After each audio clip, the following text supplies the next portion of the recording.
Deep in the wooded hills of New England, hidden from prying eyes, there was a house that few dared to mention.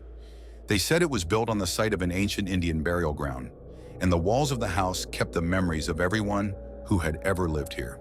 This was a place called Carabine House, a house where something strange and creepy hid behind every door. One day, Jason, a 30-year-old man, a former journalist who had lost not only his job, but also the meaning of life, came to this house. He heard the story about the house from an elderly man in a bar when he was trying to find answers to his questions in another bottle. Do you want to find yourself again? Walk through the doors of Carabine House. But remember, not all of them bring you back.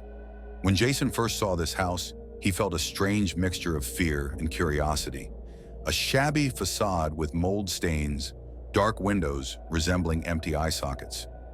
When he pushed the front door, it creaked, and the air inside was thick, damp, and heavy, as if no human foot had stepped here for many years.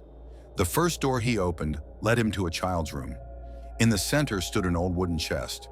When Jason opened it, a shadow crawled out. It wrapped around his neck like a snake, whispered something incomprehensible, and disappeared.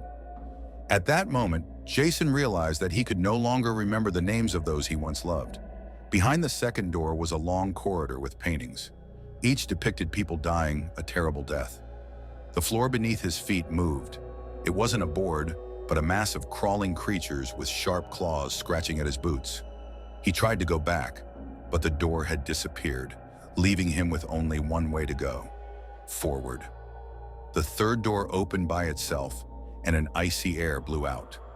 The room was empty, except for a large mirror in the center. As Jason approached, he saw in the reflection not himself, but a boy kneeling and begging for mercy. Suddenly, the mirror shattered, and the shards turned into a flock of black birds that surrounded it. With each new door, the trials became harder, forcing Jason to face his fears, regrets, and sins. Finally, he reached a door marked Exit. As the car moved, he saw a woman in a white dress in the rearview mirror. She was smiling.